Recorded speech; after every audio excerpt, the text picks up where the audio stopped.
할렐루야, 반갑습니다. 이렇게 귀하고 복된 날 오늘도 주님의 전에 오신 여러분들 환영합니다. 우리 옆 사람과 한번 서로 인사 나누시겠습니다.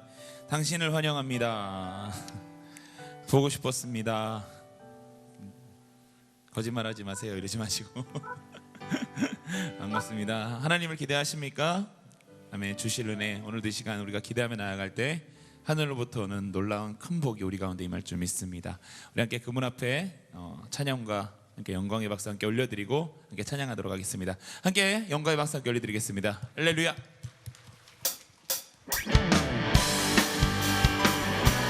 자기 박수 치면서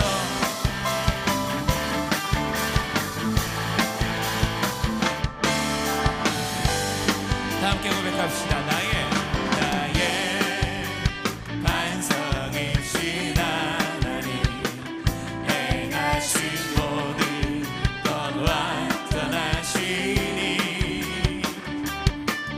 나의 생명 되신 하나님, 내게 행하신 일 찬양합니다. 신실하신 하나님, 실수가 없으신 좋으신 나의 주, 신실하신 하나님, 실수가 없으신 좋으신 나의 주. 아멘. 다시 한번 나의 반석이신 하나님, 행하신 모든 것 완전하시니, 나의 생명 되신 하나님, 내게 행하신 일 찬양합니다. 함께 신실하신 하나님, 실수가 없으신 좋으신 나의 주, 신실하신 하나님, 실수가 없으신 좋으신 나의 주. 다시 한번 고백합시다. 나의 반석 되신, 나의 반석이신 하나님, 그 모든 것 완전하십니다. 행하신 모든 것 완전하시니, 나의 생명 되신, 나의 생명 되신 하나님, 내게 행하신 일 찬양합니다. 함께 전심으로 신실하신 하나님, 실수가 없으신 좋으신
주님의 은혜 내게 넘치네 내게 넘치네 나를 향한 주 은혜 주여 기억하소서 주여 기억하소서 주 백성 자녀들 진실한 주님의 약속 다시 한번 주여 기억하소서 주여 기억하소서 주 백성 자녀들 진실한 주님의 약속 함께 주님의 은혜 주님의 은혜 내게 넘치네 내게 넘치네 아멘 나를 향한 주 은혜 주님의 은혜 내게 넘치네 나를 향한 주 은혜 다시 한번 주님의 은혜 주님의 은혜 내게 넘치네 아멘 나를 향한 주 은혜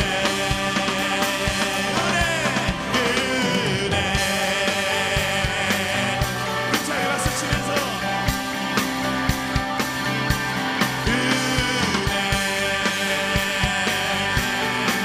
아멘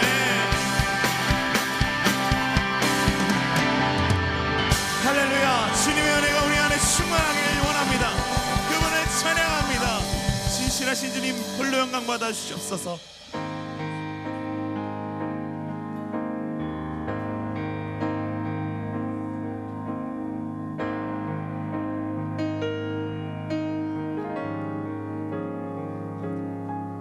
아침이 오면 해가 떠오르듯이 내 영혼 주를 바라봅니다 어둠 속에 지쳐있는 내게 말씀으로 보여주신 주님의 음성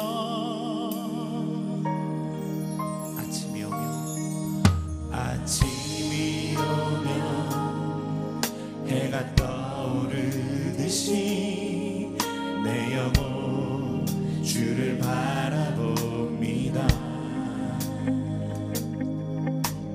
어둠 속에 지쳐있는 내게 말씀으로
다시 한번 믿음으로 아침이 오면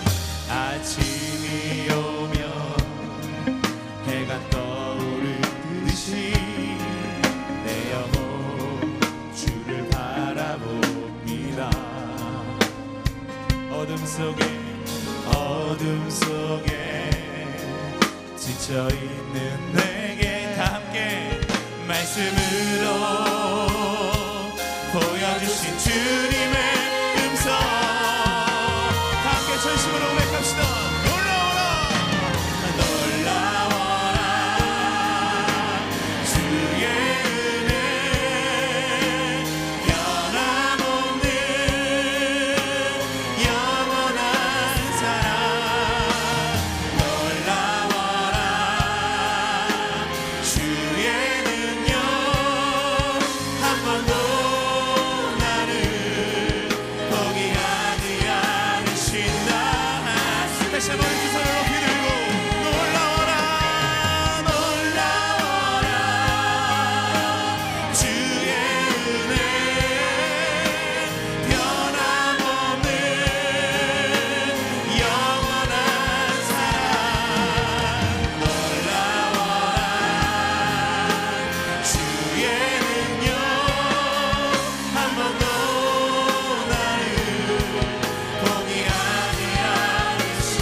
영원한 사랑 놀라워라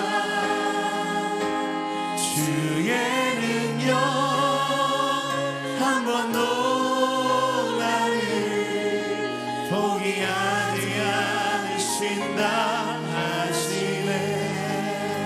이 시간 우리가 함께 계속해서 기도하며 나아가십시다. 우리를 절대 포기하지 않으신 하나님, 오늘 이 시간 다시 한번 그 주님의 소망의 음성을 듣게 하여 주시옵소서.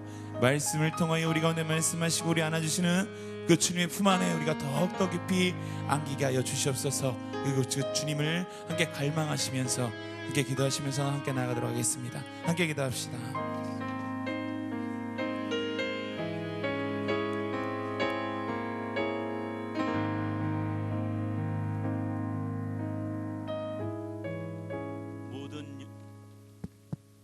모든 영광 받으시고 새로운 한 해와 시간을 허락하신 하나님께 감사와 찬송과 존귀와 영광을 올려드립니다. 예배와 찬양과 기도로 한 해를 시작하오니 새롭게 하시옵고 형통케 하시며 승리하는 한 해가 되도록 저희들을 축복하여 주시옵소서. 허물 많은 저희들을 구원하시고 주 앞에 나와 찬양하게 하시며 주님과 함께 시작하게 하시니 감사를 드리옵니다. 올 한 해도 예배에 승리하게 하시고 말씀에 순종하게 하시며 기도에 응답받는 복된 은혜를 허락하여 주시옵소서. 이웃을 용서하게 하시옵고 우리의 심령을 새롭게 되어 주와 같이 동행하는 귀한 날이 되게 하시고 허물로 인한 회개의 기도보다는 승리에 대한 감사의 기도가 넘치는 2013년 복된 한 해가 되게 하여 주시옵소서.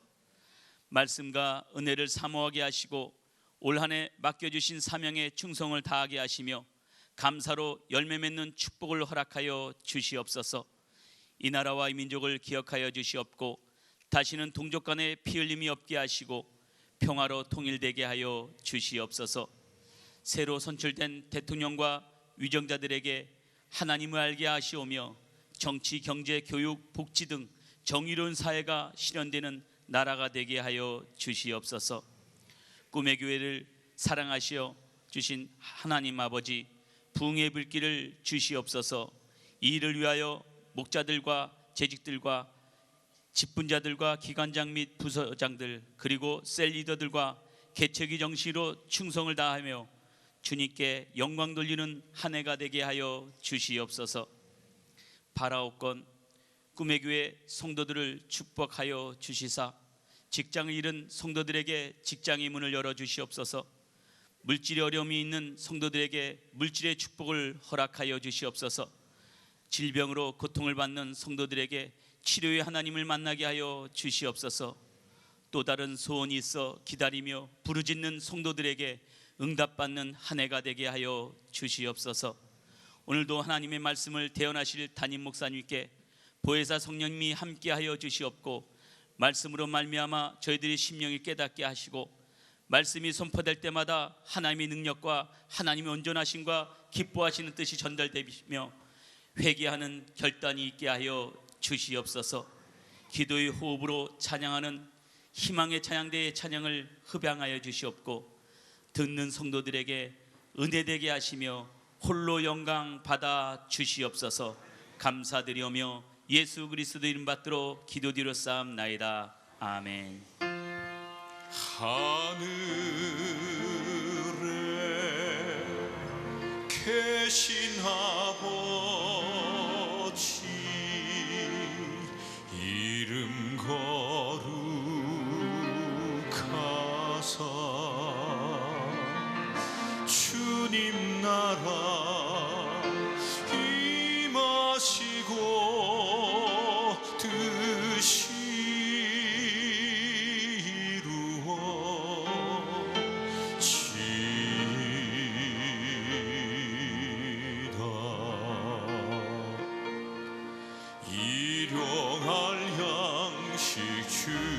주시고 우리들의 큰 죄 다 용서하옵시며 또 시험에 들게 마시고 다만 하게서 구하소서. 대개 주의 나라 주의 권세 주의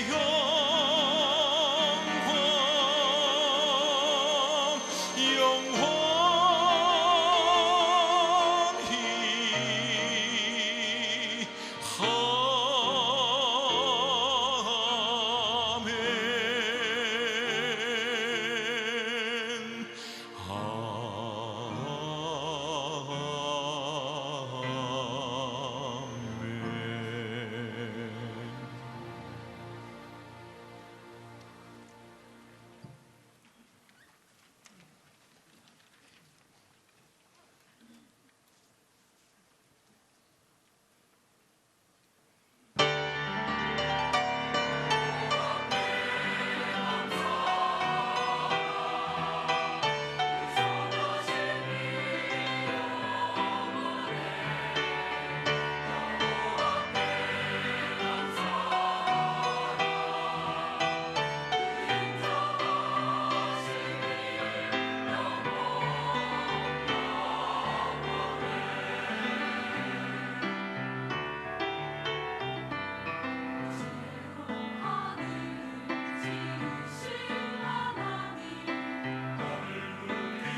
여러분 안녕하십니까? 함께하는 기쁨이 있는 주일 1월 둘째 주 드림뉴스입니다.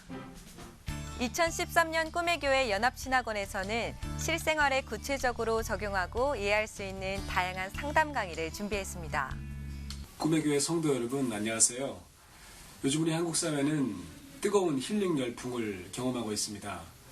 이에 이번에 우리 꿈의 교회에서는 새로운 시도를 시작합니다. 교구 상담사 과정입니다. 이 과정은 상담의 여러 방법과 이론과 실제를 통하여서 우리가 정말 좀 더 잘 신앙생활 할 수 있고 좀 더 잘 선교하고 사역할 수 있도록 하는 여러 가지 맞춤형 상담 교육이 실시될 것입니다. 관심 있는 여러 성도님들이 참여하셔서 아무쪼록 우리 자녀도 더 잘 이해하고 우리 가정도 더 잘 이해하고 세대를 아우르는 공감과 이해 폭이 더 넓어지면서 여러분의 신앙생활과 공동체 생활이 더욱더 풍성해지셨으면 좋겠습니다. 여러분 아주 훌륭한 대한민국 최고의 강사진이 기다리고 있습니다. 이 기회를 놓치지 마시기 바랍니다. 기독교 상담사 자격증 과정 이외에도 다양한 강의 가운데 관심 있는 과목만 선택해서 수강할 수 있으니 성도 여러분들의 많은 참여 바랍니다. 개강은 3월 6일부터이며 자세한 내용은 주보 간지를 참조해 주기 바랍니다. 등록은 예배 후 1층 로비에서 하실 수 있습니다.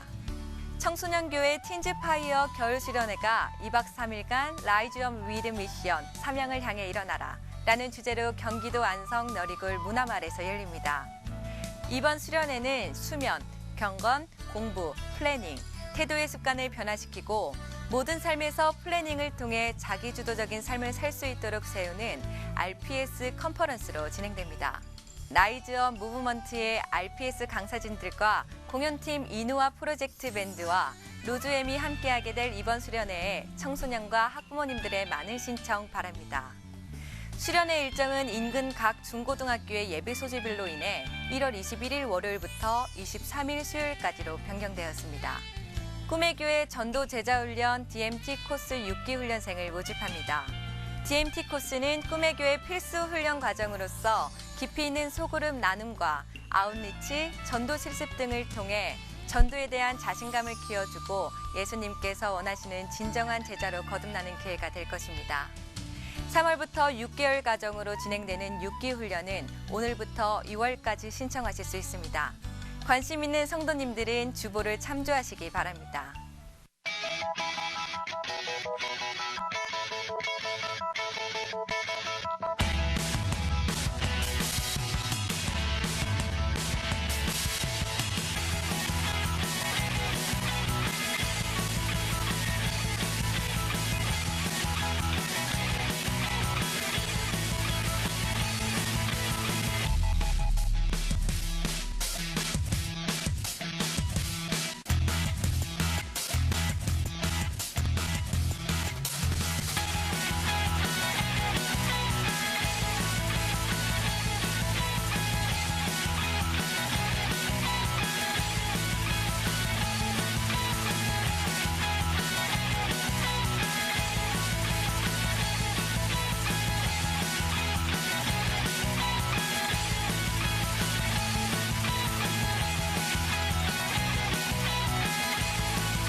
꿈의 청년교회는 사랑의 미랄공방이라는 표어를 가지고 새롭게 2013년을 시작합니다.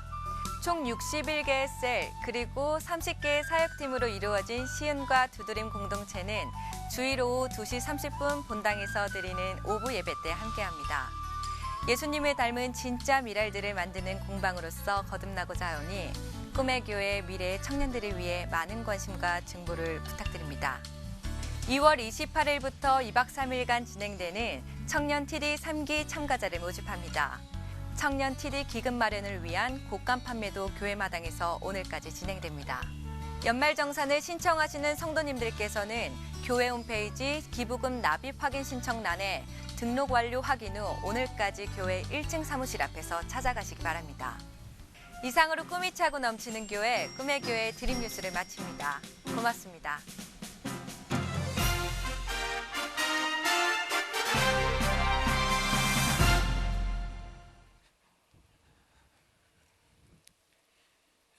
광고를 드린 대로 기독교 그 상담사를 모집하는 과정, 여러분 이 그 브로셔를 좀 봐주십시오.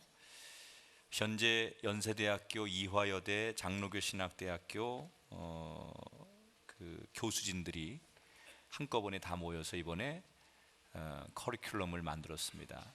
보통 우리가 한 학교를 가면 그 학교의 교수들만 만나게 되는데 각 분야의 최고의 이 교수들을 다 이렇게 저희가 16분을 선정해서 다양한 교수진들이 모시게 되는데, 이 기독교 교구 상담은 제가 목회를 하면서 목회의 90% 이상이, 신방의 90% 이상이 결국 상담이더라고요.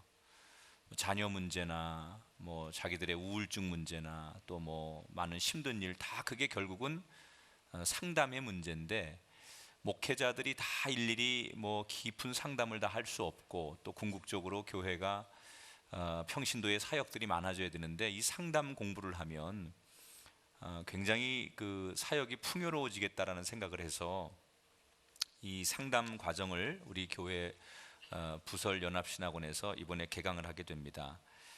총 4학기를 하게 되는데, 보통 학교에서는 2년 과정으로 4학기를 합니다. 저희도 그렇게 할까 하다가 방학이 중간에 겨울방학, 여름방학이 끼면 2년씩 가는 게 너무 이렇게 시간만 잡아먹는 것 같아서 커리큘럼은 똑같이 하되 방학을 없애고 1년 과정으로 4학기를 하면 되겠다. 그래서 이번에 특별히 1년 과정으로 4학기를 합니다. 그러니까 일반 상담을 하는 학교와 대학교와 똑같은 과정인데 방학을 중간에 없애고 수업 시간은 매주 수요일마다 오전 10시부터 오후 5시 10분까지 하루면 됩니다. 교수들은 아까 말씀드린 대로 연세대학교, 또 이화여대, 그리고 장신대, 이런 아주 그 각 신학대학에서 또 각 대학에서 가장 지금 이름이 나 있는 메이저급의 강사들만 저희가 강사로 포진을 했고요. 그 커리큘럼의 제목들을 보면 굉장히 그 여러분들이 그 관심이 있는 게 많습니다. 자녀들 상처받은 아이들 어떻게 집에서 케어해야 할 거냐, 또 인터넷이나 약물 중독, 알코올 중독 이런 거 어떻게 할 거냐, 성격 장애를 가진 사람은 어떻게 상담해 줄 거냐, 우울증이라든지 또 뭐 중년 위기 상담, 뭐 또 성에 대한 상담, 노인 상담, 한부모 가정 이해 상담, 또 뭐 외도 심리 이해와 상담, 이런 일은 없어야 되겠지만 이런 것도 하여튼간 다 굉장히 많은, 이 과목별로도 들어보면 너무너무 좋은 건데 이걸 정말 잘 공부하시면 좋겠다. 근데 이 과정을 공부하면 자격증이 2개가 나옵니다. 이 과정을 수료를 하시면, 졸업을 하면 그 기독교 상담사 자격증이 2급 자격증이 나오고요. 그 다음에 심리치료사 2급 자격증이, 이 공부를 마친 분들에게는 자격증이 주어집니다. 그러니까 우리가 공부도 많이 해야 되는데 기왕이면 효과가 있는 공부를 좀 하는 게 좋아서 이걸 합니다. 4학기인데 학기마다 학비는 60만 원입니다. 이건 대학보다는 훨씬 싸지만 결코 그렇게 일반인들이 하기에 만만한 건 아니지만, 꼭 필요한 사람들이 어느 정도의 정당한 대가를 지불하고 공부를 하면 멀리 서울이나 이렇게 가지 않아도 되는 거니까. 다만 저희가 이제 그 우리가 심층 면접을 해서 나중에 이제 슈퍼바이저나 이런 것도 해야 되는데, 심층 면접을 해서 정말로 의지와 성적이 좋은 분에게는 장학금을 좀 지불하도록 하겠습니다, 교회에서. 그래서 이 사람은 정말로 해야 될 사람인데 정말 돈 때문에 못한다면 장학금을 지불해서라도 공부를 할 수 있는 과정도 저희가 생각해 볼 테니까 많이들 여러분들이 한번 참여해 보시죠. 이 기회가 이렇게 많지 않거든요. 이럴 수 있는 좋은 교수들을 만나서 이 교수들을 구성하는 것만 해도 아주 머리에 쥐가 날 뻔했습니다. 이 교수들이 학교에 있으면서 이 안산까지 와서 강의를 해주는 게 그렇게 쉬운 일이 아니기 때문에, 우리 지금 교회 연세대학교 권수영 교수님이 많이 여기에 도움을 주고 계신데, 최고의 우리나라 손꼽히는 강사들이고 방송이라든지 또 이런 모든 강의의 최고의 이 베스트 강사들인데, 다 여러분이 한번 경험해 보시면 좋겠다. 특히 주부들이 그냥 놀지 말고 내가 뭐 공부도 좀 하고 자격증도 좀 따고, 그래서 미래를 좀 준비하고 하나님 사역도 좀 할 수 있는 그런 기회를 만들었으면 좋겠습니다. DMT의 그 과정도 우리 교회에서는 중요하게 생각하는 훈련 프로그램인데 이번에 DMT 과정도 많이 참여하셔서 좋은 훈련과 여러분을 만들어가는 그런 과정이 되셨으면 좋겠습니다. 자, 오늘의 성경 말씀을 함께 보도록 하겠습니다.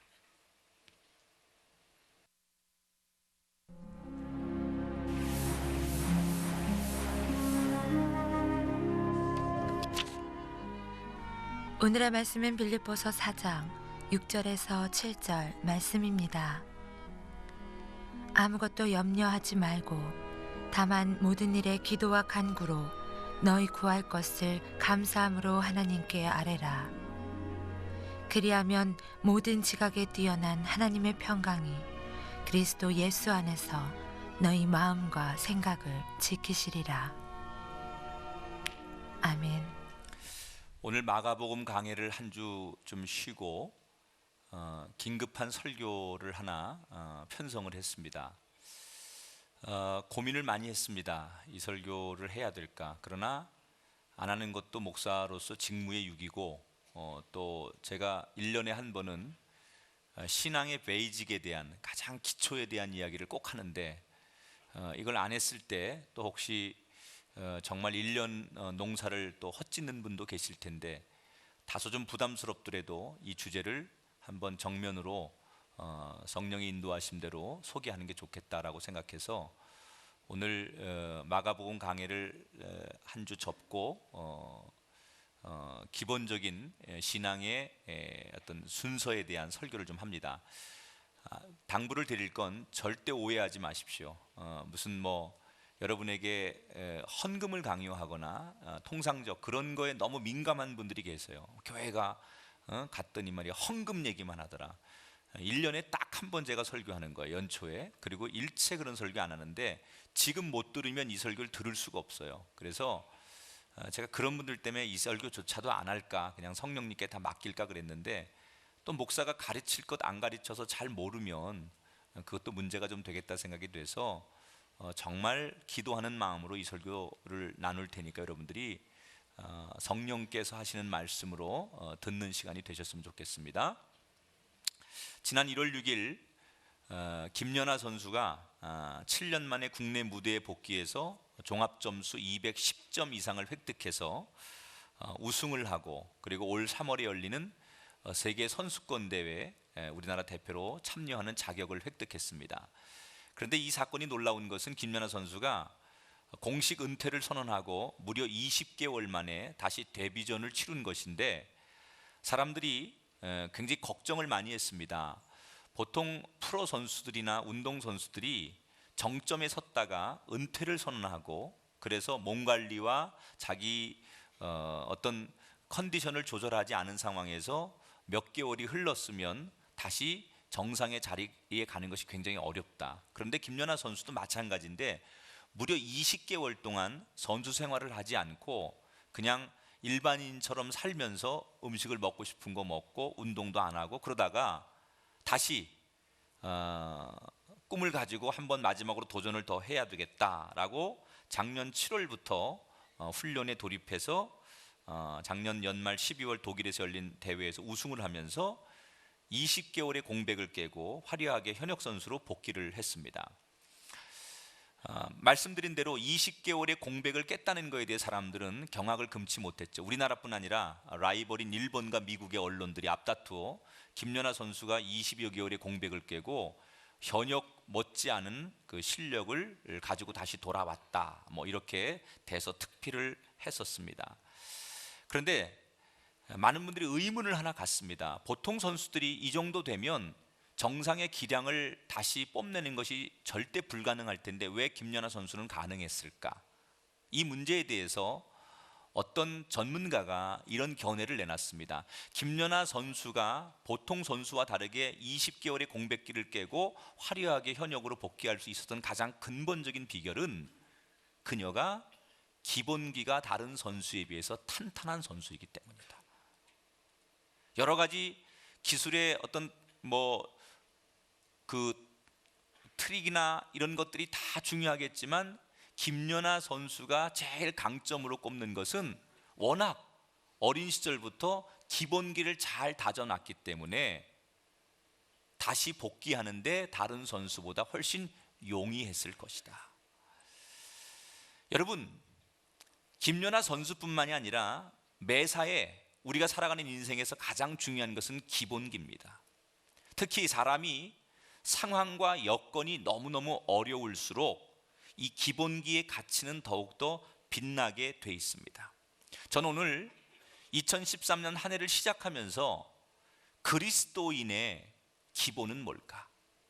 우리가 신앙생활을 열심히 하려고 하는데, 한 해 동안 열심히 달려가는데 기본기는 과연 우리가 잘 갖추어져 있는가를 함께 생각해 보려고 합니다. 오늘 우리가 읽은 말씀은 사도 바울이 빌립보 교회 교인들에게 신앙생활의 기본기는 이런 것이다 라고 가르쳐주는 말씀이에요. 자, 따라합시다. 기본기가 없으면 대성할 수 없다. 여러분, 기본기가 없으면 더 클 수 없다는 거예요. 자, 6절 말씀 우선 앞부분만 화면을 통해서 같이 읽어보겠습니다. 첫 번째, 우리가 신앙생활의 첫 번째 기본이 뭔가? 같이 시작. 아무것도 염려하지 말고 그랬어요. 자, 신앙생활의 가장 첫 걸음이 뭐냐? 사도 바울은 염려를 멈추는 것이다 이렇게 말했어요. 자, 이 말이 현대인들에게는 다소 거북스러운 말씀일 수도 있어요. 왜냐하면 현대인들만큼 걱정과 근심이 많은 사람이 없어요. 물론 옛날 사람들도 걱정거리 있고 근심거리 있었지만요, 특히 현대로 오면서 우리는 근심과 걱정이 점점 많아지죠. 왜냐하면 우리가 만날 사람도 많고 보고 듣는 정보도 많다 보니 과거에 비해서 걱정과 근심도 많아요. 그래서 현대인들의 가장 큰 질병이 스트레스예요. 그런데 사실 아무것도 염려하지 말라라는 이 이야기가 현대인들에게 어려운 말씀이기도 하겠지만 곰곰이 생각해 보면 너무나 당연한 말씀일 수도 있어요. 여러분, 번지 점프를 해보신 분 계십니까? 높은 곳에서 줄을 메고 저 강 아래로 엄청난 고소공포를 느끼면서 뛰어내리는 번지 점프, 엄청난 스릴이 있죠. 저는 개인적으로 한 번도 못 해봤습니다. 근데 이 번지 점프를 하려면 두 가지의 조건이 필요합니다. 첫째는 뛰는 사람의 용기가 있어야 돼요. 나 한번 뛰어봐야지, 뛸 수 있어, 이런 자기 용기가 있어야 돼요. 두 번째 뭐가 필요할까요? 믿음이 필요해요. 내 허리에 메고 있는 이 밧줄이 끊어지지 않을 것이다. 내가 저 밑으로 떨어져도 물 닿기 전에 이 밧줄이 나를 탁 지탱해서 다시 탁 튕겨져 올라가고 그리고 다시 수평을 유지하게 할 것이다 라는 확신이 있을 때만 뛰어내리는 거예요. 아무리 용감한 베테랑 공수부대원일지라도, 뛰어내리는 거 수백 번 수천 번을 훈련받은 사람일지라도 내가 뛰어내리는데 안전장치가 나를 지켜줄 것이라는 확신이 없으면 절대로 번지 점프를 감행할 수가 없습니다. 부모를 믿지 못하는 아이가 집을 나설 수 없고, 아내를 믿지 못하는 남편은 직장에서 제대로 일 못하겠죠.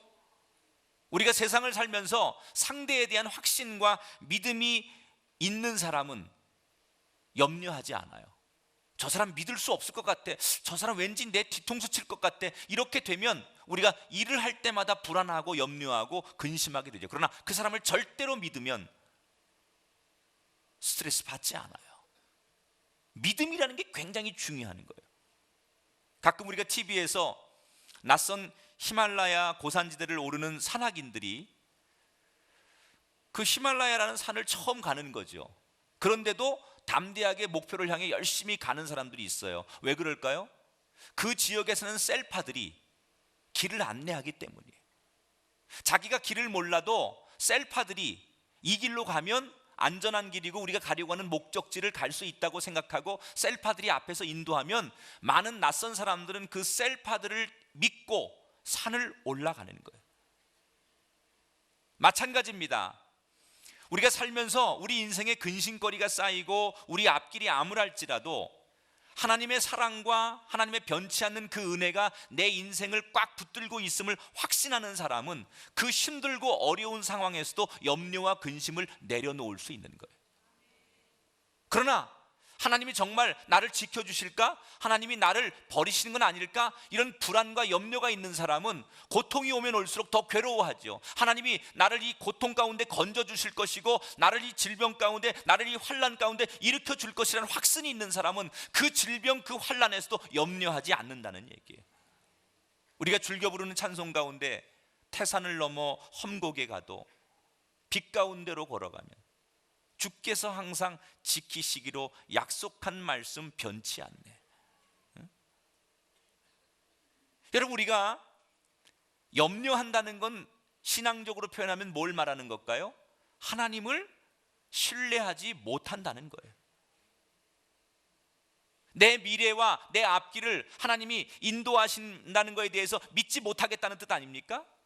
그러므로 내가 오늘도 하나님 앞에 염려하고 고민하는 것 자체가 하나님 입장에서 보면 너무나 자존심 상하는 일이죠. 내가 하나님이라면 너무 자존심 상할 것 같아. 내 너를 위해 독생자 아들 예수 그리스도까지 주고 모든 것을 다 증명하고 모든 것을 다 보여주었건만 여전히 나를 신뢰하지 못하고 염려하고 걱정하는 너희들을 보면서 하나님이 가장 마음 아픈 건 자존심 상하다는 거죠. 여러분, 사람이 싸우면서 건들지 말아야 될 게 자존심 아닙니까? 근데 우리가 염려한다면 하나님의 자존심을 건드는 거예요. 우리는 하나님을 믿기 때문에 아무것도 염려하지 않아야 돼. 크게 아멘 하십시다. 자, 그러면 내가 아무것도 염려하지 않는 그런 그리스도인으로서 제일 먼저 해야 될 일이 뭘까? 내가 아무것도 염려하지 않는 사람으로서 제일 먼저 해야 될 일이 뭘까? 그게 주일 예배를 드리는 거예요. 자, 현대인들에게 일요일은 너무너무 중요한 날입니다. 예를 들어서 식당 하시고 가게 하고 이런 분들은요, 서비스업에 종사하는 분들은 사실 이 주말이, 특히 주일이 평일보다 몇 배의 매출을 올리는 대목과 같은 날이죠. 또 장사하는 분이 아닐지라도 일요일은 자기의 여가와 부족한 잠도 좀 자고 가족과 함께 무슨 뭐 여가 좀 이렇게 여흥도 지내야 되고 여행을 하거나 아니면 자기가 꼭 하고 싶은 일을 할 수 있는 절호의 기회죠. 샐러리맨들이 일주일 동안 직장 생활하다가 일요일이 되면 모처럼 자유할 수 있는 최고의 날이 일요일이에요. 그런데 그런 황금과 같은 자기에게 정말 유익한 그 날을 자기를 위해 쓰지 않고 하나님께 예배하는 시간으로 그 주일을 드렸다. 그건 뭘 말하는 걸까요? 내가 나를 위해 투자하지 않아도, 내가 나를 위해 돈 벌지 않아도 내가 하나님 앞에 이 날을 드림으로 인해서 하나님 모든 것을 책임져 주실 것을 나는 믿습니다. 이런 믿음의 고백이라는 거예요. 우리가 주일 예배를 나와서 하나님 앞에 온전히 예배한다는 게 뭐예요?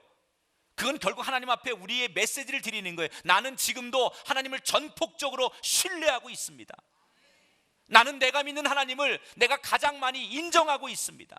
여러분이 오늘 주일 예배를 온전히 드리는 것만으로도 하나님 앞에 우리 굉장히 많은 메시지를 보내고 있다는 거예요. 나는 하나님을 신뢰하고 있습니다. 사랑하는 여러분, 올 한 해는 주일 예배의 성공자가 되시길 바랍니다. 우리가 이 주일 예배를 통해서 하나님에 대한 우리의 전적인 신뢰를 증명하는 한 해가 되기를 주님의 이름으로 축원합니다. 우리의 믿음의 분량만큼 반드시 하나님이 우리가 하나님을 신뢰하는 만큼 복과 은혜를 내려주실 줄 믿습니다. 자, 그 다음에 신앙의 기본기 두 번째는 6절의 중간 부분을 함께 읽어보겠습니다. 모든 일에 기도와 간구로 하라. 일상생활을 사도 바울은 신앙생활의 가장 기본이 우리가 어떤 삶을 살든지 간에 기도하는 일을 늘 해야 된다는 거예요. 그리스도인의 의무 가운데 하나, 사실 우리는 어떤 일을 하든지 간에 기도로 시작해서 기도로 마쳐야 돼요. 내 행동이 기도를 앞서지 않고 내 생각이 기도를 앞서면 안 돼요. 항상 우리는 어떤 생각하기 전에, 어떤 행동하기 전에 기도 먼저 하고 생각하고 기도 먼저 하고 행동해야 된다는 거예요. 그런데 사도 바울이 오늘 본문에 보니까 기도만 간구하지 않고 뭐라고 얘기하느냐? 기도만 권면하지 않고 따라합시다. 기도와 간구로. 자, 기도는 우리가 알고 있는 일반적인 기도가 기도예요. 간구는 뭘까요? 지금 우리가 하고 있는 기도보다 더 다급하고 절박한 심정으로 드리는 기도를 간구라고 하는 거예요. 다시 말하면 우리의 삶에 하나님을 향한 간절함, 절박함이 있어야 된다는 거예요. 여러분, 요즘 그 인기 있는 코미디 프로그램에 그 거지의 품격의 꽃거지가 등장합니다. 근데 이 프로그램 속에 나오는 꽃거지는 굉장히 당돌하고 뻔뻔하죠. 굉장히 콧대가 높아요. 만약에 현실에서 거지가 그런다면 그 사람 굶어 죽지요. 아무도 안 도와줍니다. 현실 속에서 이 거지가 생존하는 비법은 뭘까요? 절박해야 되는 거예요. 선생님이 저한테 오늘 동전 하나, 빵 하나 사 먹을 거 주시지 않으면 전 죽습니다. 선생님 제발 저에게 자비를 베푸세요. 이런 절박한 심정으로 요구해야 이 거지가 살아남는 거예요. 사실 이 세상에 어느 분야에서든지 성공하는 모든 사람들은 다 한결같이 절박한 마음을 가졌어요. 매사에 대충대충 성의 없이 하는 사람이 성공한 사람이 있습니까? 없습니다. 애니어그램의 코리아 회장인 윤태익 교수가 간절함이 답이다라는 책을 썼는데 거기 보니까 책 첫머리에 이렇게 윤 교수가 독자들에게 묻습니다. 당신은 얼마만큼 간절한가? 지금 당신이 얼마만큼 간절하냐? 적어도 이 세상에 우리가 부러워하는 부와 명예와 성공을 거머쥔 모든 사람들이 공통점이 있다면 그들에게는 간절함이 있었다는 거예요.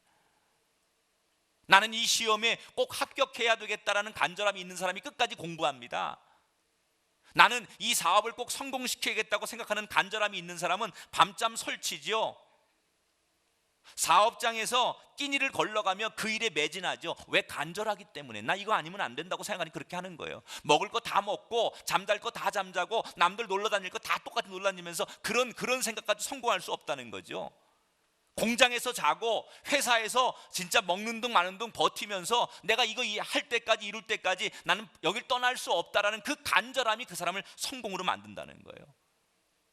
소위 연애를 성공해서 결혼에 꼴이 나는 이성들 보면요, 간절한 사람만 성공합니다.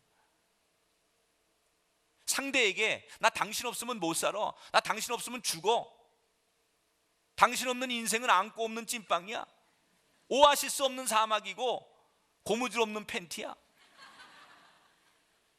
그래서 어떤 수단을 다 동원해서라도 내가 당신이 얼마나 필요한 존재인지 그 상대방에게 간절하게 설득하는 거예요. 그럴 때 사람이 감동하고 사랑을 받아주는 거예요. 야, 세상에 남자가 너 하나냐, 여자가 너 하나냐, 너 올려면 오고 내 사랑 받아주려면 받고 그렇지 않으려면 그만둬. 이런 사랑은 절대 이루어지지 않습니다. 우리 그리스도인들도 마찬가지예요. 여러분, 어쩌면 우리가 하나님 앞에 내가 얼마나 간절한지를 보여줘야 돼요.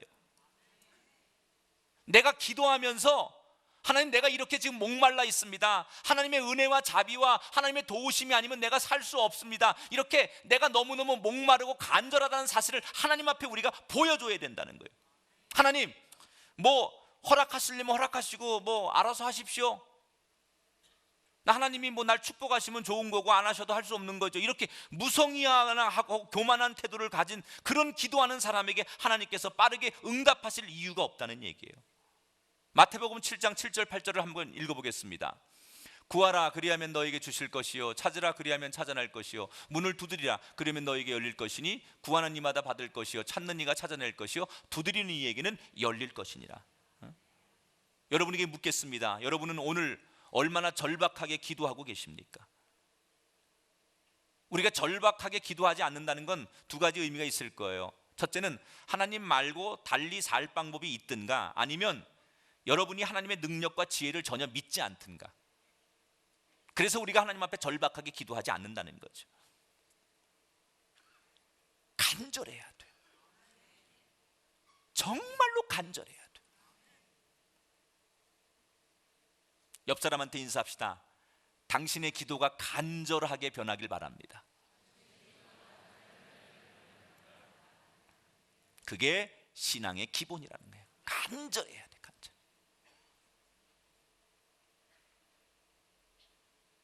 한번 하기로 했으면요, 야, 상식적으로라도 믿음 없어요. 믿음 뭐 아직 체험을 못한 분도 많겠죠. 그러나 내가 교회 한번 나가봐야지 그랬으면 한번 끝장을 보라는 얘기죠. 믿음을 떠나서 상식을 가지고도 내가 교회 한번 다녀볼까? 그래, 한번 첫발 디뎠다. 그러면 끝장을 한번 보라는 거예요. 그게 소위 간절함이에요. 이게 신앙에서 도전이 되고 습관이 되면 여러분이 사업을 하든 공부를 하든 연애를 하든 세상에 나가서 무슨 경쟁을 하든 간에 그 간절함이 여러분 인생의 밑받침이 되고 그게 여러분 인생의 생활의 패턴이 되기 때문에 여러분 날마다 승리하게 될 줄 믿습니다.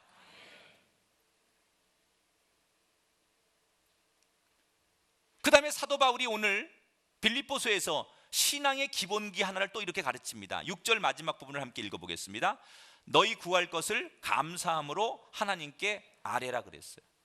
여러분, 우리가 무인도나 오지에서 떨어져 살지 않는 이상 우리 모두는 인생을 살아가면서 반드시 누군가에게 도움을 받게 돼 있어요.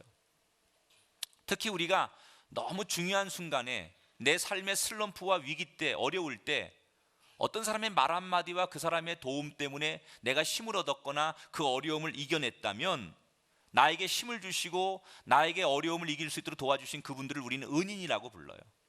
근데 사실 우리 인생에 은인이 없는 사람이 어디 있어요? 다 우리가 여기까지 살아온 것, 어떤 사람들의 은인, 우리에게 베푼 사랑 때문에 우리가 여기 존재하는 거예요. 사람이요, 은혜를 입으면 그 은혜를 저버리면 그건 사람이 아니라고 그러잖아요. 옛부터요. 여러분, 아무리 힘들어도 받은 사랑을 저버리는 사람 되지 않기를 축복합니다. 가장 인간의 기본적인 도리는 받은 은혜를 저버리지 않는 거예요. 나한테 그렇게 많은 사랑을 주고 은혜를 줬는데 그걸 저버린다면, 그래서 그 사람이 몰래 다른 데 가서 성공했다 치면 그게 과연 하나님 앞에 올바른 성공이고 자식들 앞에 떳떳하게 내놓을 수 있는 성공이겠냐는 거예요. 여러분, 떳떳하게 성공하세요. 할렐루야. 그래서 지금이라도 늦지 않았어요. 여러분이 받은 은혜, 정말 내 인생이 이 사람이 아니었다면 난 정말 너무너무 어려웠을 텐데 나에게 이분이 은인 같은 사람이고 나에게 은혜를 베푸신 사람이라고 하면 지금이라도 늦지 않았어요. 고마움을 고백하세요. 인사하세요. 그게 당연한 거예요.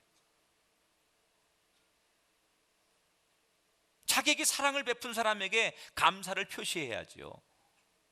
자, 그런데 문제는 많은 분들이 감사의 표현을 어떻게 하는 것이 적당한 것이냐. 나는 뭐 별로 여유가 없는데 이게 이분한테 내가 빈손으로 갈 수도 없고 그렇다고 난 여유가 없는데 내가 뭐 이분이 좋아할 만한 거 사다 드릴 형편도 안 되는데 어떻게 하느냐. 그래서 굉장히 사람들이 현실적으로 어려워합니다. 이 감사의 표현이라는 게요, 어떻게 하는 것이 좋은가에 대한 것은 서로 논란이 좀 있습니다. 그러나 감사의 표현이 순수함을 넘으면 그건 뇌물이 되고 문제가 되죠. 예를 들어서 우리가 공무원에게 감사를 표시하는 것은 잘못하면 뇌물이 됩니다. 일반인들에게는 그냥 우리가 이해관계 없이 주는 건 사랑일 수 있지만 일반인을 넘어서 공무원들에게 잘못 표현하면 이게 뇌물이 될 수 있어요. 작년 10월에 흥미로운 뉴스 하나가 보도됐죠. 두 사람이 뇌물죄로 입건이 됐는데 한 사람은 학교에 축산물을 납품하는 사람이었고 또 한 사람은 한국전력공사의 하청업체 사장입니다. 그런데 축산업을 납품하는 이분이 명절 때 학교 교장들에게 10만 원짜리 한우 세트를 하나씩 선물했어요. 그리고 하청업체 사장은 공사 입찰 정보를 주는 한국전력공사 직원에게 수차례에 걸쳐서 현금 1,000만 원을 건네줬습니다. 자, 여러분 같으면 두 사람 중에 누구에게 뇌물죄를 선고하시겠습니까? 10만 원짜리 한우 세트를 선물한 이 사람일까요? 아니면 1,000만 원 현금의 뇌물일까요? 상식적으로 보면 10만 원짜리 한우 세트는 의례적인 명절 선물이 될 수 있겠지만 현금 1,000만 원은 두말할 필요 없이 뇌물에 가깝다고 해야 되지요. 그런데 법원이 어떤 판결을 내렸느냐? 축산물 납품업자에게는 유죄를 선고했고 한국전력공사 하청업체 사장에게는 무죄를 선고했습니다. 왜 이런 결과가 나왔느냐? 이게 이제 그 법적 논리로 하면 굉장히 복잡하기 때문에 제가 다 설명을 못해 무식해서. 그러나 소위 직무연관성이라는 거죠. 직무연관성. 액수가 크든 작든 간에 그것을 받은 사람이, 뇌물을 받은 사람이 직접 하청업체에게 계약을 할 수 있는 위치에 있느냐 아니냐를 보는 거예요.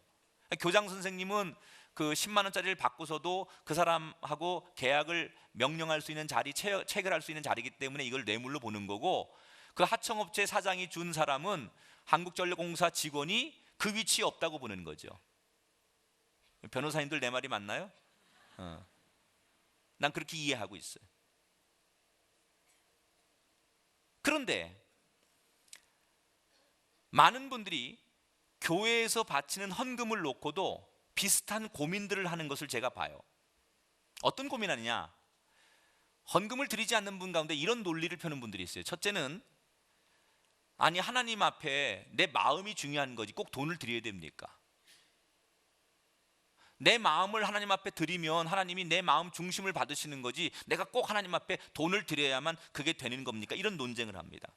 자, 이 말은 원칙적으로는 맞는 얘기입니다. 예수님께서 많은 돈을 받으신 분에게는 더 많이 축복하고 헌금을 적게 드린 사람에게는 하나님께서 그만큼의 분량대로 축복하시는 분이 아닙니다. 하나님의 관심은 많고 적음을 떠나서 얼마나 정성을 다하는가, 그 사람의 환경과 처지에 맞게끔 얼마나 최선과 정성을 다하는가에 따라서 하나님 축복을 주시지요. 예를 들자면 재산 총액이 1천억인 사람이 바치는 1,000만 원하고 재산이 달랑 10,000원인 사람이 바치는 1,000원은 액수상으로는 10,000배의 차이가 납니다. 그렇지만 그 속에 담긴 헌신과 정성을 따지면 1,000원이 1,000만 원을 앞선다는 것을 우리가 인정 안 할 수밖에 없어요. 기독교의 근본 정신 가운데 하나가 뭡니까? 아름답고 착한 일을 말로만, 혀로만 하지 않는다는 거예요. 여러분, 하나님께서 우리를 사랑한다는 것을 말로만 하셨습니까? 하늘에서 내가 너희를 사랑한단다, 나는 너희들의 친구가 되기를 원한다, 하나님 말로만 하셨습니까? 아닙니다. 직접 인간의 몸을 입고 이 땅에 오셔서 인간의 모든 죄를 짊어지고 십자가에 죽으셨어요. 말로만 하시지 않았어요. 그 사랑을 온 몸으로 실천하셨어요. 우리도 마찬가지예요. 하나님 앞에 내가 말로만 감사하다고 떠들어서 안 된다는 거예요. 내가 정말 감사하면 감사한 만큼 행동으로 정성을 들여서 옮길 수 있는 사람이 돼야 된다는 거예요. 하나님은 분명히 우리에게 그렇게 가르치셨어요. 절기를 지키러 나온 이스라엘 백성들에게 하나님이 신명기 16장에 이렇게 말씀하십니다. 같이 읽어볼까요? 내 하나님 여호와께서 택하신 곳에서 여호와를 배웁되 빈손으로 여호와를 배웁지 말고 각 사람이 내 하나님 여호와께서 주신 복을 따라 그 힘대로 드릴지니라. 따라합시다. 마음이 중요한 만큼 행동도 중요합니다. 자, 두 번째, 헌금을 드려서 하나님이 복을 주시면 그거 기복신앙 아닙니까? 이렇게 말하는 분이 있어요. 이 사람의 논리는 우리가 드리는 헌금이 하나님 앞에 뇌물 같은 거 아닙니까? 이런 논리예요. 이거는 이분이 100% 오해한 거예요. 헌금에 대해서 오해를 해서 그래요. 여러분, 하나님이 우주 만물이 다 하나님의 것이고 세상 모든 것이 하나님의 것인데 우리의 돈 몇 푼 받아가지고 뒷주머니에 그걸 챙기면서 만족해 하시는 분일까요? 여러분, 하나님을 오해하시는 거예요. 하나님은 이미 우리가 아무것도 드리지 않았을 때 조건 없이 자신의 아들을 생명을 내놓으신 분이에요. 만약에 어떤 조건을 가지고 우리가 하나님 앞에 엄청난 대가를 지불했기 때문에 하나님께서 그리스도를 이 땅에 생명을 내놓으신 거라면 맞지만, 이미 하나님은 아무 조건 없이 무조건적으로 일방적으로 우리에게 사랑을 베푸신 분이에요. 그런 하나님에게 우리가 돈을 드렸기 때문에, 예물을 바쳤기 때문에 하나님께서 축복하는 하나님이라고 한다면, 그래서 그 하나님을 기복신앙으로 몰고 간다면 이분은 너무나 무식한 소리를 하는 얘기죠. 우리가 하나님 앞에 드리는 헌금은 뇌물이 아닙니다. 감사의 표시예요. 다시 말하면 하나님과 우리의 관계가 비즈니스의 관계가 아니라는 거예요. 내가 이만큼을 줬기 때문에 하나님께서 나에게 이만큼 허락하시는 그런 사업상의 관계가 아니라 하나님과 나와의 관계는 사랑과 신뢰의 관계예요. 내가 하나님을 사랑하기 때문에, 너무나 신뢰하기 때문에 내 것을 아낌없이 드리는 그 믿음, 그 신뢰, 그것이죠. 내가 드린 만큼, 이만큼 줬으니까 거기에 몇 배 복을 주시는 그런 사업상의 관계가 아니라는 얘기예요. 또 하나 제가 여러분에게 도전합니다. 왜 11조가 필요하냐? 현대교회에서 이것은 너무나 중요한 성경의 규칙이에요.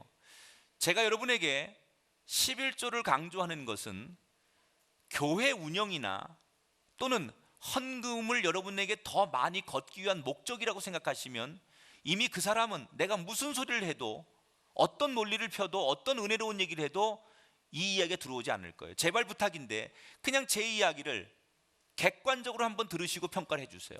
듣기 전에 마음을 닫지 마시고 제 이야기를 객관적으로 들어보세요. 제가 여러분에게 왜 11조를 해야 되는지에 대한 한번 설명을 하려고 합니다. 11조를 드리는 이유는 첫 번째 가장 중요한 것은요, 이 세상에 재물의 우상을 나는 더 이상 섬기지 않겠다는 자신의 신앙의 표현이에요. 자, 여러분, 우리가 사는 이 세상에 가장 강력한 신이 뭡니까? 하나님 아닙니다. 세상 많은 사람들은 세상에서 제일 강력한 권세를, 제일 강력한 신을 돈이라고 생각합니다. 현대인들이 웬만하면 무릎 꿇지 않습니다. 그런데 현대인들이 모두 다 무릎 꿇는 데가 있어요. 돈 앞엔 다 무릎 꿇습니다. 그렇지 않아요? 정치인들도, 사업하는 재벌들도, 연예인들도, 그렇게 똑똑한 교수들도 돈 앞엔 다 무릎 꿇지 않습니까? 심지어 청소년들도, 부부관계도, 부모관계도 돈이란 거 앞에서는 부모 형제가 없어요. 거꾸로 말하면 지금 이 세상은 돈이 완전히 세상을 점령했어요. 그래서 돈 앞에는 누구든지 무력하게 무릎을 꿇고 있습니다. 돈의 힘 대단합니다. 아마 오늘 이 자리에 예배 나오지 않는 분들에게 여기 예배 나오면 일당 100만 원씩 준다 그러면요, 생각만 해도 기분 좋아요?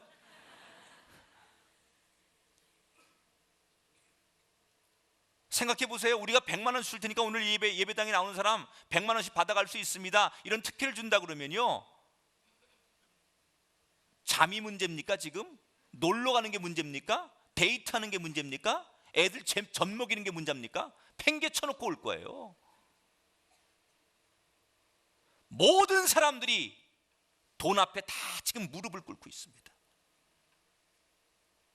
그리스도인들도 예외가 아니에요. 이 돈 문제 앞에 저와 여러분이 초연하기 너무 어렵습니다. 그래서 너무나 이걸 잘 아는 사탄은 오늘 돈을 통해서 하나님의 권위에 도전을 합니다. 사탄이 하나님 앞에 직접 도전하지 못하니까 현대인들이 가장 굴복하고 가장 무릎 꿇는 대상인 돈이라는 걸 통해서 사탄은 우리 현대인들을 하나님 앞에 도전하게 만들어요. 그래서 예수님은 우리에게 이미 성경에 이렇게 경고하셨어요. 마태복음 6장 24절을 같이 읽습니다. 한 사람이 두 주인을 섬기지 못할 것이니 혹 이를 미워하고 저를 사랑하거나 혹 이를 중히 여기고 저를 경히 여김이라. 너희가 하나님과 재물을 겸하여 섬기지 못하니라. 자, 계속해서 마태복음 6장 20절 21절 있습니다. 오직 너희를 위하여 보물을 하늘에 쌓아두라. 내 보물이 있는 그곳에는 내 마음도 있느니라. 11절 드리는 건 뭐예요? 결국 하나님과 같아지려고 하는 그 재물을 하나님 밑으로 끌어내리는 거예요. 다시 말하면 이 세상의 주인은 한 분이라는 거예요. 나에게 하나님은 한 분이라는 거예요. 유일하신 주님, 유일하신 하나님, 당신 한 분밖에 없다는 거예요. 돈이 그렇게 좋고 돈이 그렇게 대단하고 돈이 모든 세상 사람들을 다 무릎 꿇게 만들지라도 나는 이 돈이 아무리 좋아도 하나님보다 좋을 수 없습니다. 이 멋진 신앙의 고백을 드리는 게 11조라는 거예요. 그러니까 11조를 드리는 건 단순히 여러분이 무슨 세금 떼듯 띄는 게 아니에요. 내가 교회 직분자가 됐기 때문에 교회 운영을 위해서, 교회 의무를 위해서 드리는 그런 정도가 아니라는 거예요. 그것은 여러분 개인에게 엄청난 의미 있는 신앙의 고백이라는 거예요. 요즘 정치권의 최고 이슈는 증세 문제입니다. 어떻게 하면 세금을 더 확대할 거냐. 복지 정책을 너무 많이 쓰다 보니까 세금을 더 많이 걷어야죠. 그래서 하여튼 걷어들일 수 있는 모든 세금은 다 걷어들이겠다. 특히 성직자들에게도 근로소득세를 매기겠다. 저는 대찬성입니다. 성직자들이 수입이 있는 곳에 세금을 매기는 저는 100% 대찬성이고 이미 그거에 대해서 한국교회 많은 성직자들이 이미 그것을 실행하고 있죠. 그런데 정말 성직자에게 세금을 매기는 건 좋지만 꼭 이름을 근로소득세라고 해야 될까? 요건 좀 생각을 해봐야 될 문제는 아니냐. 이거는 정말 이 성직자들의 자존심 문제인데, 그리고 종교의 근본을 흔드는 건데, 이게 아무리 정부가 이렇게까지 해야 되느냐, 세금의 명칭을 그렇게까지 풀어가야겠느냐, 그건 아니라고 생각해요. 저는 뭐 당연히 전체가 책 쓰고 인쇄 내라면 다 세금 내고 뭐 세금 내는 거 당연하죠. 세금 내야죠. 더 많이 거둘 수 있으면 더 많이 거둬야죠. 저는 얼마든지 성직자들이 세금 내야 된다는데 100% 찬성합니다. 그런데 많은 분들이 11조, 그러니까 이 조자가 한자로 보면 세금이라는 뜻이죠. 그러니까 사람들이 11조도 우리가 국가에 내는 세금과 같은 그런 느낌을 갖기 때문에 별로 이렇게 마음에 와닿거나 유쾌하지 않다, 이런 분이 있어요. 근데 여러분, 11조와 우리가 일반적으로 드리는 세금은 본질적으로 다릅니다. 세금이라는 것은요, 국가와 공공기관을 유지하기 위해서 일정 공공서비스의 수수료죠. 우리가 한 사회를 이루는데 기본적으로 운영해야 될 수수료, 우리가 도로를 사용하거나 뭐 수도를 뭐 쓰거나 뭐 이 환경 이런 문제를 다 하려면 결국 공공의 우리가 시설을 위해서 우리가 지불해야 될 수수료가 세금이라고 한다면 11조는 뭡니까? 그건 아니죠. 11조는 내가 재물로부터 독립한다는 것을 선언하는 거예요. 독립선언문. 재물로부터 독립을 선언하는 게 11조라는 거예요. 대부분의 일반인들은 자신이 받는 월급을 가지고도 생활비를 다 충당할 수 없어서 날마다 빚이 늘어나는 현실입니다. 그런데 그리스도인들이 수입의 10분의 1이라는 엄청난 양의 재물이 나는 하나님 앞에 드리고 없어도 살 수 있다. 다시 말하면 예수님 말한 것처럼 내가 떡으로만 살지 않겠다. 하나님의 은혜로 살겠다. 이런 신앙의 독립선언을 하는 거예요. 재물이 내 것이 아니라 우리 삶의 주인이요 절대적인 기초가 아니라는 것을 공개적으로 만민 앞에 선언하는 거예요. 그게 11조예요. 사람이 주는 떡으로만 살지 않겠습니다. 하나님이 주는 은혜로 살겠습니다. 이 멋진 신앙의 고백, 이게 바로 11조라는 거예요. 우리가 거꾸로 말해서 11조 생활을 충실히 하지 못하는 사람은 신앙의 독립선언을 아직 못하는 거죠. 난 못하겠다고 버티는 거죠. 난 돈 없으면 못 살아요, 그 얘기죠.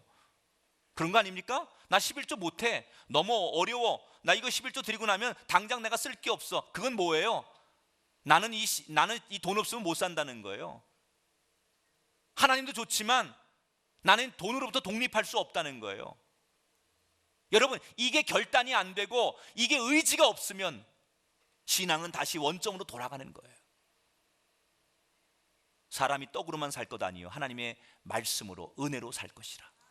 이스라엘 백성들이 광야를 지날 때 여러분 떡으로 살았습니까? 농사져서 먹었습니까? 하나님이 그동안 성경 속에 나타나는 모든 은혜와 축복, 아니 여러분의 일생을 살아오면서 여러분 보십시오, 꼭 여러분이 돈 갖고 해결했고 돈 갖고 잘 살았고 돈 갖고 행복했습니까? 하나님의 은혜와 평강과 축복과 은혜가 있을 때 우리는 행복하고 감사하고 열매 맺는 거예요.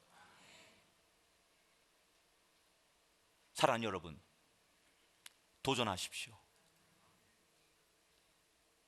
나는 물질로부터 독립합니다. 그러나 하나님이 그 빈 그릇을 채우시고 하나님이 있어야 할 곳에 더 많은 은혜를 부으신 하나님이라는 것을 기억하시길 바랍니다. 그러니까 11조를 드리는 것은요, 우리의 신앙생활과 직접적으로 연결이 되어 있는 거예요. 이게 해도 그만 안 해도 그만의 문제가 아니라 너무나 사실은 굉장히 근본적으로 문제가 있는 얘기죠. 나는 올 한 해 여러분이 이 문제를 정면 승부하게 되기를 축원합니다.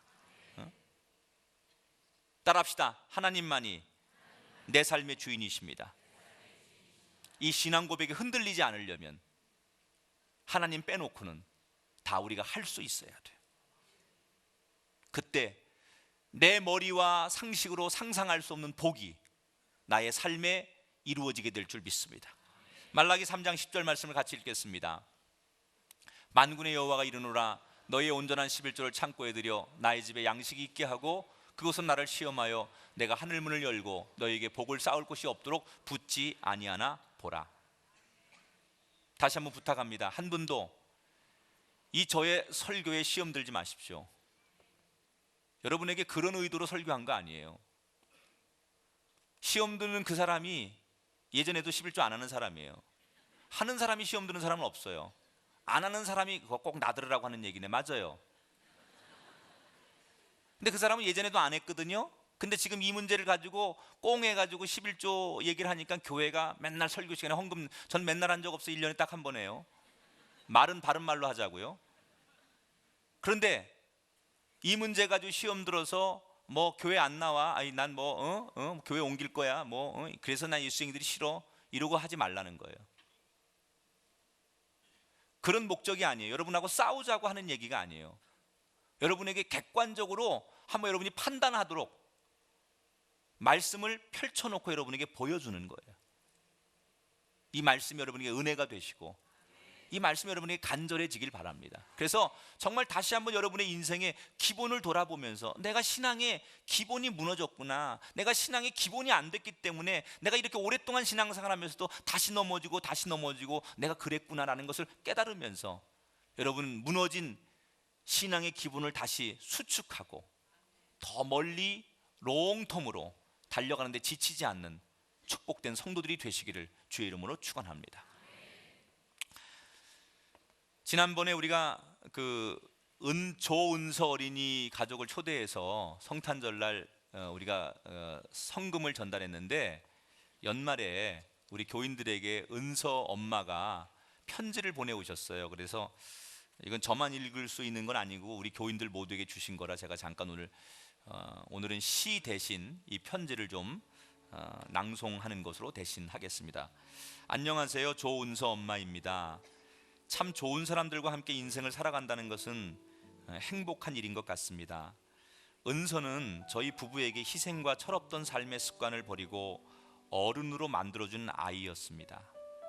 모든 부모의 마음은 똑같겠지만 너무나 간절한 딸입니다. 그런 저희 딸에게 세상을 아름답게 살아갈 귀한 그 기회를 주셔서 너무나 감사합니다. 주위에선 항상 엄마가 강해져야 한다고 했지만 얼마나 더 강해져야 내 딸이 이 고통에서 벗어날까? 나조차도 아직 미숙한 사람인데 그저 빨리 시간이 흘러주기만 바랬던 지난날이었습니다. 하지만 은서는 그런 저를 일으켜 세워줄 만큼 너무나 잘 견뎌주었습니다. 전 지금도 은서에게 최선을 다하는 강한 엄마가 되게 해달라고 기도합니다. 사람의 행복과 불행은 누구에게나 똑같이 주어지는 기쁨과 슬픔, 만족과 불만 중 어느 것을 마음에 품느냐에 따라서 행복한 사람이 되기도 하고 불행한 사람이 되기도 한다지요. 저는 그날 꿈의 교회에서의 따뜻한 말 한마디와 미소, 진심 어린 손길에 감사를 품었습니다. 흔들리지 않는 당당함으로 더 은서를 위해서 강인한 엄마로, 지혜로운 엄마로 살게 해주셔서 감사합니다. 저희 부부에게 너무 큰 희망을 주신 만큼 은서를 위해 더 많은 노력과 치료, 깊은 사랑으로 키워서 밝고 건강해진 은서 모습을 꼭 보여드리겠습니다. 새해에는 하시는 일마다 기쁨과 행복이 공존하고 더 많은 행복함 그리고 건강한 삶의 한 해가 되시기를 기도해 봅니다. 이렇게 감사의 마음을 전할 수 있는 삶이 됨을 또한 감사를 드립니다. 새해 복 많이 받으세요. 꿈의 교회 많은 성도님들께 진심으로 감사를 표합니다.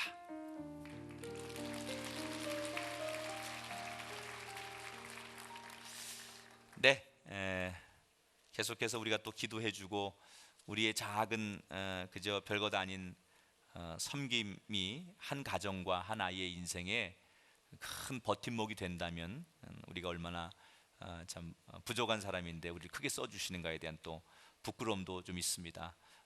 우리가 은서 위에서 생각날 때마다 그 아이가 잘 자라고 예쁜 아이가 되어서 인생을 행복하게 살기를 우리가 생각날 때마다 기도해 주셨으면 고맙겠습니다. 자, 이제 준비된 영상 하나를 보고 오늘 결단의 찬양은 요즘 그 보이스 코리아 키즈 대회에서 폭풍 가창력으로 포털 사이트 1위 스타가 된 윤시영 어린이가 오늘 무대에서 노래를 부를 겁니다. 자, 먼저 영상을 보시고 우리 찬양을 청해서 듣도록 하겠습니다.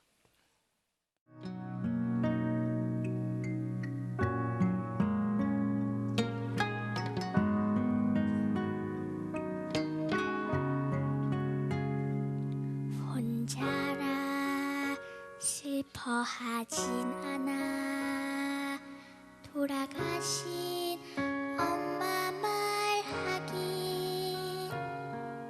그저 살다 보면 사라진다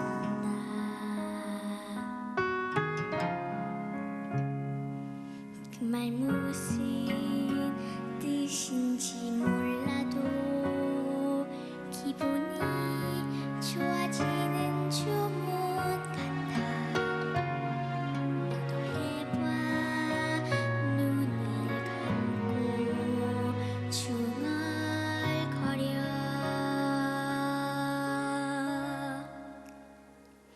그저 살다 보면 사라진다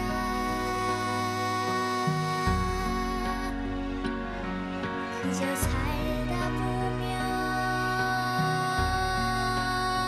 사라진다 눈을 감고 바람을 느껴봐 주님이 쓰다듬던 손길이야 멀리 보고 소리를 질러봐 아픈 내 맘 멀리 날아가네 소리는 함께 놀던 놀이 돌아가신 엄마 소리는 너도 해봐 눈을 감고 중얼거려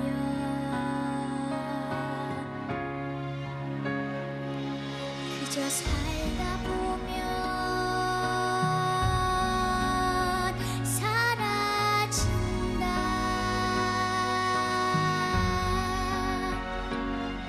그저 살다 보면 사라진다 눈을 감고 바람을 느껴봐 주님이 쓰다듬던 손길이야 멀리 보고 소리를 질러봐 아픈 내 맘 멀리 날아가네 이 모든 영광을 주님께 돌립니다. 아멘. 감사합니다.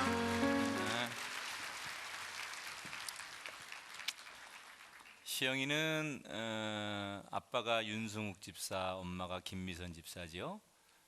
여기에서 여기 우리 교회에서 태어났나? 네? 우리 교회에서 태어났어? 모르겠어요. 모르겠어. 자, 미안해. 산부인과에서 태어났지? 아마 여기 태어났죠? 여기서 우리 교회에서 태어나서 아마 여기서 기도받고 이렇게 해서 자랐는데 지금 초등학교 5학년인데요. 그 보이스 코리아 키즈는 이게 만 6살부터 14살까지 돼야 하는데 요즘은 10대 아이들을 이제 세계적인 스타로 만드는데 이 대회 나가서 지금 지난번 1차 생방송에서 완전히 갑자기 혜성같이 나타났는데 사실은 시영이는 이미 뮤지컬 배우로서 한 4년 정도를 했고 세종문화회관에서 주연을 했었어요. 그래서 내가 그때 공연을 갔었거든요. 그지? 그래서 그 정도로 이미 잘하지만 또 이렇게 세상에 딱 대중들에게 나와서 잘 하나님이 이렇게 드러내 주시는데 앞으로 이제 대회 중이에요 지금. 그래서 이제 중학교 언니들 오빠들하고 경쟁을 해야 되는데 딱 들어보니까 발성이 얘 같은 발성은 없어요. 얘는 완전히 딱 기본기가 있는 발성이고 나머지 언니 오빠들은 그저 이렇게 흉내를 내는 그런 정도야. 그래서 내가 심사위원이라면 당연히 네가 1등이야. 하여튼 열심히 기도하고 잘해서 오늘 이렇게 우리 시영이가 무대를 섰는데 이게 중간에 이것도 큰 또 좋은 경험이고 우리가 축복해주고 우리 교회의 딸이라고 생각하고 거기 나가니까 안산에서 왔다고만 그리고 꿈의 교회에서 왔다는 얘기는 안 하더라. 나중에 잘 되면 얘기하고 우리 시영이 잘해서 더 세계적인 그런 하나님이 쓰시는 일꾼 되라고 더 잘 자라서 지금 이렇게 보니까 몸매 비율도 괜찮고 얼굴 조금만 튜닝하면 될 것 같아.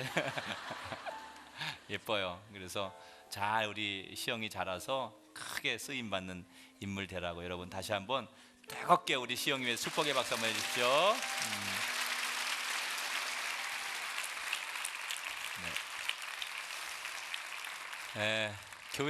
교회에 이렇게 재능 있는 우리 자녀들 잘 자라서 우리 딸도 저런 쪽으로 보낼까 지금 생각 중입니다.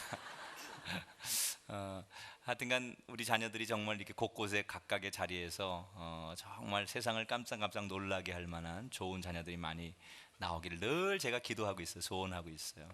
그렇게 꼭 될 줄 믿습니다. 자, 이제 우리 모두 자리에서 다 일어나시겠습니다. 자, 좌우에 계신 분들에게 이렇게 인사하겠습니다. 기본기가 탄탄해야 대성할 수 있습니다. 올 한 해 여러분 갑자기 이렇게 뭐 어떻게 그냥 하늘에서 뭐가 툭 떨어지는 그런 걸 기대하지 말고 내 기본기 잘 다져 놓으시고 그 기본기를 통해서 정말 많은 열매가 거두어지는 그래 기본을 잘했더니 결국 연말에 돌아보면 이런 축복이 있었구나라고 이렇게 생각할 수 있는 그런 한 해가 되시길 바랍니다. 다음 주에 다시 마가복음 강해를 하겠습니다. 그러니까 오늘 혹시 말씀이 갑자기 바뀌어진 거에 대해서 언짢아하지 마시고 다음 주에 다시 또 말씀을 나누도록 그렇게 하겠습니다. 자, 이제 파송의 노래를 부르고 예배를 마치도록 할 텐데 잠깐만요. 새 가족들로 오셨는데 등록 안 하신 분 가운데 혹시 마음의 감동이 되시면 자연스럽게 너무 억지로 하지 마시고요. 자연스럽게 오늘 하나님 앞에 내가 결단하길 원하는 분 나가서 등록하시면 저희가 잘 연초니까 여러분 또 기도해드리고 또 필요하면 신방해드리고 그렇게 축복해드리도록 하겠습니다. 선택을 해주시기 바랍니다. 파송의 노래 부르겠습니다.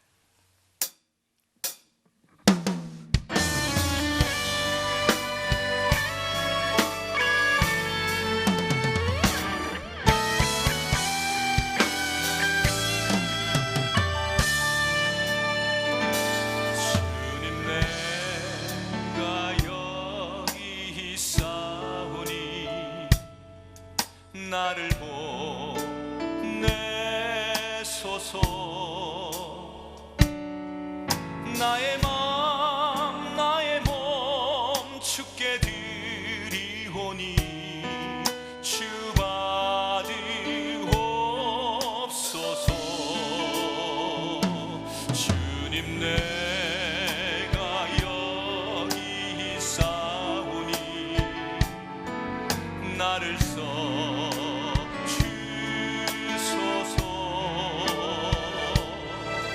가진 것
손을 가슴에 얹고 기도하겠습니다. 하나님,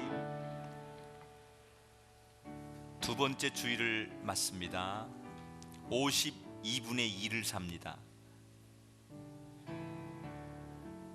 한 눈금 소홀하지 않게 하시고 이 한 주간이 있어야 52개의 퍼즐이 완성됩니다. 최선을 다하는 한 주간 되게 하시고 부끄럽지 않게 살게 해 주옵소서. 무엇보다 기초가 부실하고 기본 없는 엉망인 인생 살지 않게 하시고 부족한 것 있으면 다시 기본으로 돌아가고 기본에서도 다시 시작하는 한 해가 되게 하셔서 사람이 떡으로만 살 것 아니요 하나님의 은혜로 산다는 이 고백이 우리 모두에게 이루어지는 한 해가 되게 하여 주옵소서. 오늘 봉사하고 섬기는 모든 성도들 기억하시고 특별히 이 시간도 질병으로 눌리고 아픔과 여러 가지 사건과 사고로 억눌려 있는 영혼들, 저들을 짓누르는 악한 영들은 떠나갈지어다. 예수 이름으로 자유케 될지어다. 성령께서 도우시는 영혼과 가정들이 될지어다. 드린 예물을 기억하시고 한없는 축복을 저들에게 허락해 주옵소서. 이제는 성부와 성자와 성령 삼일체 하나님께서 오늘 예배 마치고 돌아가는 성도들과 가정 위에 그리고 자녀들 가운데 이 땅의 모든 하나님의 국률한 사랑을 입어야 할 사람들 가운데 영원토록 함께 하시기를 간절히 축원하옵나이다. 아멘.